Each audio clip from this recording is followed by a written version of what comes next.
50 great short stories, edited and collected all by this guy named Milton Crane. Yes, his name is Crane, like the bird crane, or the yellow crane that just goes ahead and picks stuff up, like an excavator. Except, instead of the big scoopy thing, you use a hook. Let's start this up. Today's short story is called The Standard of Living, which is our third short story, written by a woman. I assume she's a woman.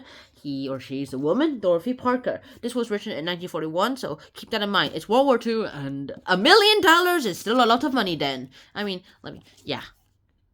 Now let's start off, before we actually do the summary. What does the standard of living mean? Well, the standard of living actually kind of rises every year, to be honest, if you know what I'm talking about, because the standard of living basically means, like, what is the minimum amount of money you need to get all the food you need for all year, all the water you need for all year, all the housing rent you need, or, well, buying a house, and that's about it. All your needs, just your needs. That's basically the standard of living, and how much you need it. Of course, after the Industrial Revolution happened, the standard of living literally decreased. And because the standard of living literally decreased, lots of things actually start coming into all this too. Well, as this all worked out, the thing is, the standard of living has decreased for a while. Sure, the numbers may be a bit bigger than it was like a few years ago, but however, nowadays with all those inflation things, we actually, like, $1 today would be like 1 cent in the past. The equivalent of 1 cent in the past. Which is, like, a lot of money, to be honest. So, like, back then, you could, like, buy milk with 2 cents. Back then, you could buy a comic book for 1 cent. Back then, you could buy, a house with... Okay, hypothetically, if the US dollar existed, like, 1 billion years ago, then hypothetically... you could buy a house with 1 cent, which is probably a scam if you ask me. How are you gonna, like, divide those cents, to be honest? Which is actually kind of lucky why we did not have the US dollar in, like, 1 billion years ago. People didn't even exist 1 billion years ago. Right. Now let's go into the summary. Now, the summary itself is actually pretty simple. There's this 2 women named Annabelle and Midge. They work together at a stenographer firm, and they've been best friends ever since Midge found Midge found a job at that firm which Annabelle was hired at, and they basically become best friends immediately once they met each other the first day. That all happened, and they decided that they just wanted to be great friends and besties and blah blah blah blah blah blah blah blah, as they literally said it themselves. So one day, of course, Annabelle invented a game saying, hey, what if you have $1 million? Okay, here are the rules. You must spend it only on yourself. No other people, no family, no friends, no cousins, nobody. Just yourself. Also, to keep our consciences clear, let's just assume that the person who gave us this was a really old man who died peacefully in his sleep and just gave it to us because he said, hey, you know what? Those women right there, that girl over there, she actually deserves more than she has right now. I'm gonna give her $1 million when I die. Which is actually pretty amusing too, but hey, I kind of get the point. These girls only earn like $9.25, like $18.50, but like half of them they send it to their family, so $9.25 it is. One of the other girls, I think it was Midge, earns $16 a day, so half of it goes to her parents and her family, so $8 a day. Wow. Now, what happens next is that Animal and Midge one day just go ahead, start talking about all this, and they decide that they just pass a shop as they always do, and they decide that, and then Midge decides, what's Midge? Yeah, and Midge decides, hey, you know what? I think if I had like $1 million, I would buy a pearl necklace over there first. Oh, really? What else did you buy? How much do you think it is worth? Like $1,000, $10,000 at most? Yeah, that should be reasonable. Hey, let's go ask the clerk. No, you go ask. I dare you. No, I dare you. Fine, I'm going, but you must come too. They go ahead and ask the shop clerk, and he's all like, oh, that's $250,000, people. You want to buy it?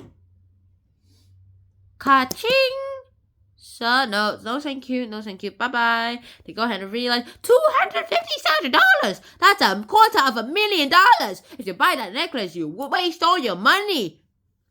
And of course, here's actually the weird thing. Here's actually the funny thing here. It's actually the realization that $1 million isn't that much money. If you want those expensive items, $1 million is not going to get you all of them. $1 million probably only get you like a 4 or like at most 10 of those expensive items, but it won't get you everything.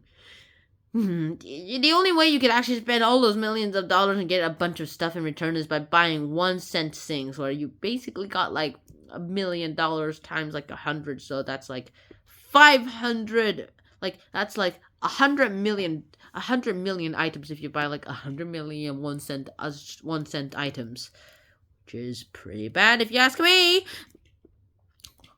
So what is, and then of course then they did this. They changed the game rules. They said, hey, how about if you had $10 million instead of $1 million? And they're like, oh, nice. Of course, there's actually a really interesting thing here too. Of course, this actually sounds a lot like the Midas Church, where unlike Midas, he could actually go ahead and talk and turn things into gold himself. Here, it's just imagination for our characters.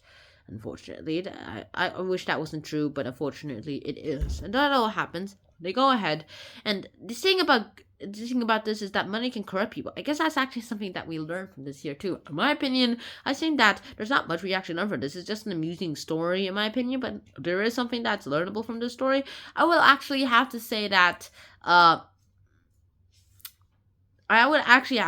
people would just have to go ahead and do their own business, if you know what I mean.